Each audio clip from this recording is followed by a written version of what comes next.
como prometido, eu vou trazer duas gafes que para mim foram gafes, tá? Do interrogatório de Bolsonaro com o tal do Gonê.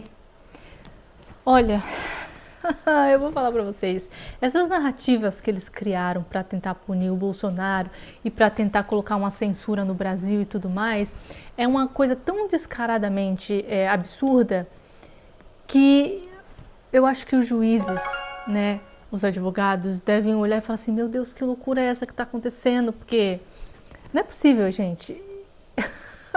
É de rir, de desespero mesmo, sabe? Eu dei risada de desespero, porque nem eu, que sou advogada, juíza, ou entendo muito de lei, né?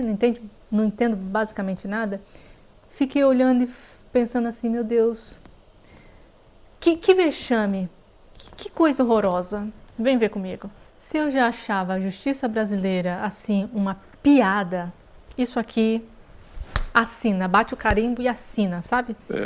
Houve notórias convocações populares em redes sociais de um levante contra o estado de intervenção militar, medidas de exceção, e isso deu lugar a fechamento de rodovias em diversos pontos do país, a instalação de acampamentos de pessoas clamando por intervenção militar, quer dizer, golpe de Estado, e às portas das unidades militares.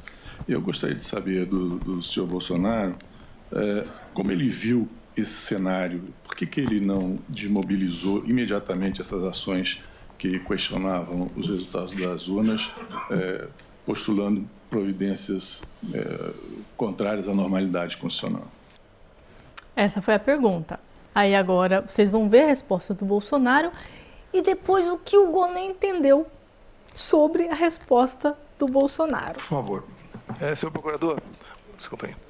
Tão logo as eleições se acabaram, começou-se um movimento muito forte pelo Brasil. E o mais forte foi dos caminhoneiros.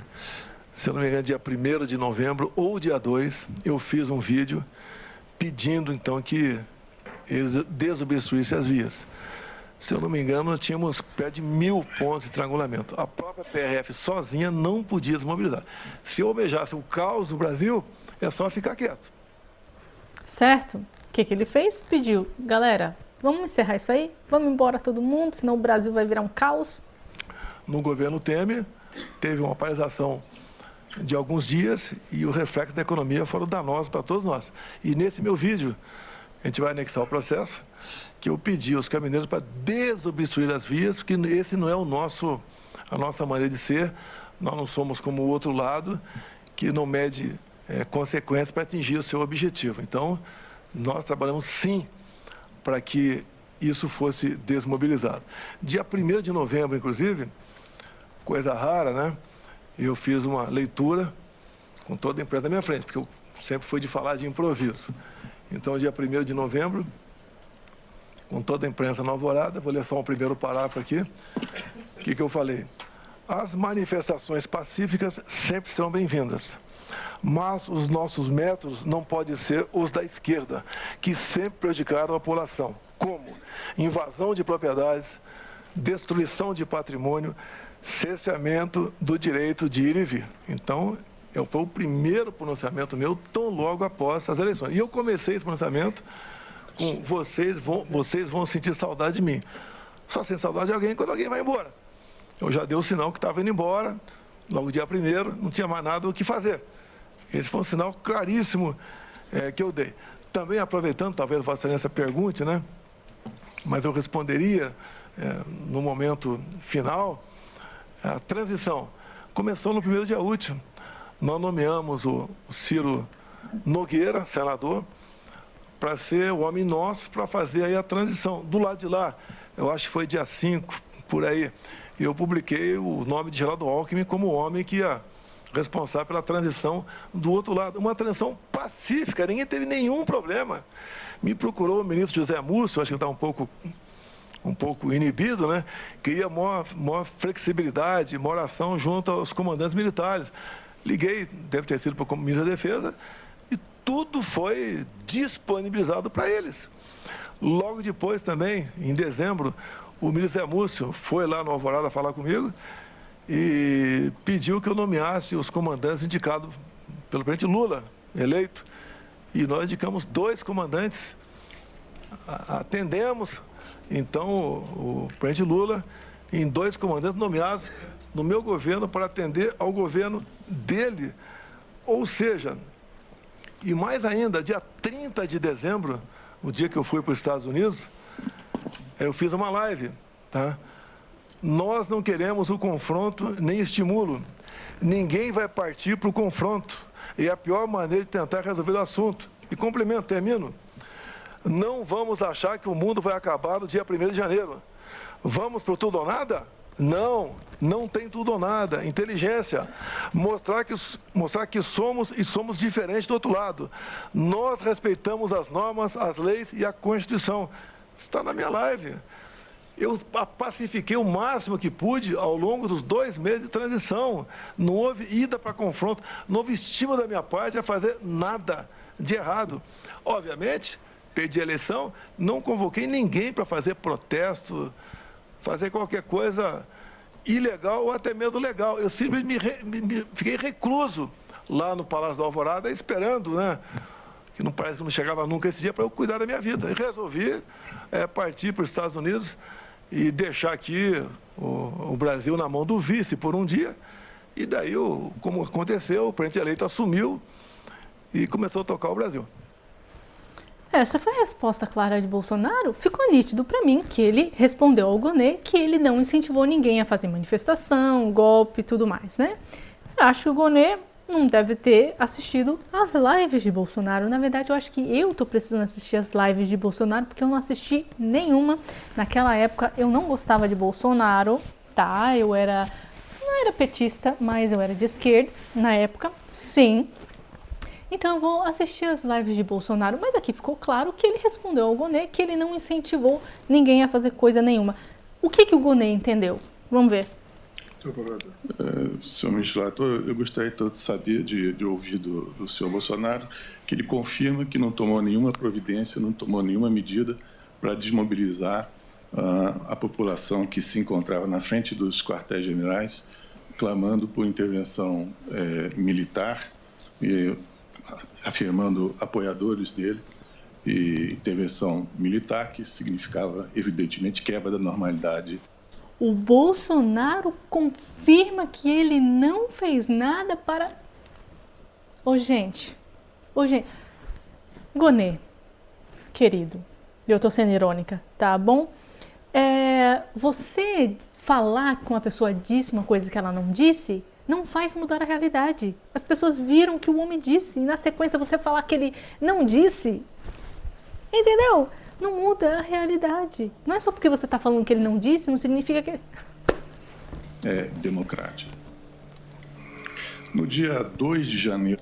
Aí vem outra, né? Sempre ele, o Gonê. De 2023, senhor ministro relator, o ex-presidente recebeu mensagem de Maurício Pazini Brandão, um major brigadeiro da Aeronáutica, que informava: o plano foi complementado com as contribuições de sua equipe.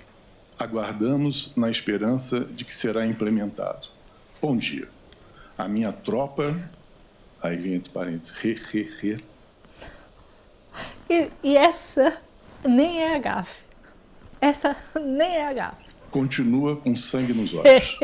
Bom dia. Feliz ano novo. Conversa hoje com o Amir.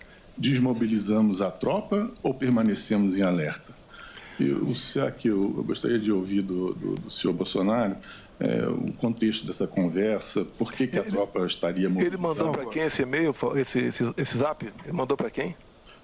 Foi recebido, o senhor teria recebido do senhor Maurício Pazini Brandão, major brigadeiro da Aeronáutica. Olha, eu cortei quase todos os meus contatos quando saí do Brasil. O Pazini é um brigadeiro da reserva, professor do ITA. Não tem tropa nenhuma com ele.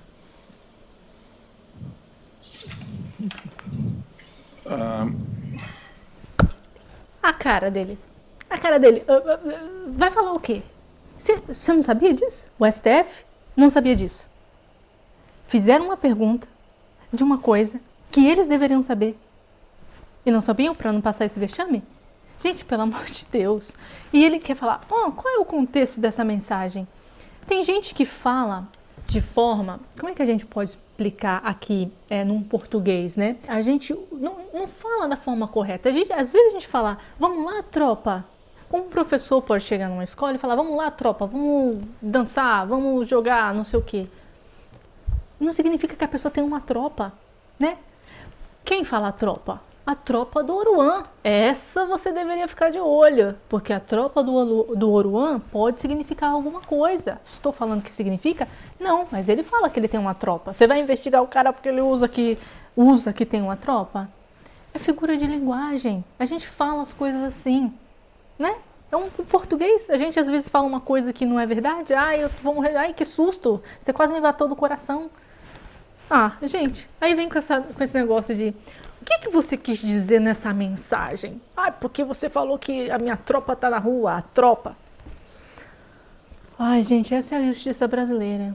Que leva, em vez de pegar coisas concretas, eles querem tanto, mas tanto do fundo, assim, ó, fazer com que as pessoas acreditem que teve um golpe, que até mensagens precisa dizer, o que você quis? Não tem prova, não tem prova. O que você quis dizer nessa mensagem? O cara não tem tropa. Faz sentido a mensagem? Não faz. Por que a pergunta? Ai, esse foi o interrogatório de Bolsonaro. Que, claro, como já era sabido, não vai acontecer nada, porque ele já havia falado tudo isso antes. Todo mundo sabe que não tem golpe. Os caras insistem, né, que teve... A Polícia Federal colocou... Quantos? 26 possíveis... Ninguém tem nada concreto, são possíveis, porque ele falou isso, porque ele falou aquilo. As pessoas falam tantas coisas. Quando as pessoas estão com raiva, quando as pessoas estão indignadas, elas falam tanta coisa que se a gente for punido pelo que a gente fala de forma impulsiva, tá todo mundo preso, né? Tá todo mundo preso, mas não. O que a gente fala hoje é um perigo, galera. E depois que eles aprovaram lá o Marco Civil, modificaram lá o Marco Civil da internet, que eles vão punir as redes sociais, aí vocês já sabem, né? Vai falar? Ah, vai ser todo mundo castigado. Quer dizer, todo mundo não. Somente pessoas que foram acusar eles. E eu vou explicar tudo isso no próximo vídeo, porque eu também assisti o STF conversando sobre lá, né, a regulamentação das redes sociais. E outra coisa que me chocou, gente, pelo amor... Ai, meu Deus, essa justiça brasileira é uma comédia, é uma piada, é uma vergonha. Mas vocês vão ver isso no próximo vídeo. Por enquanto é isso, um beijo, até a próxima e tchau.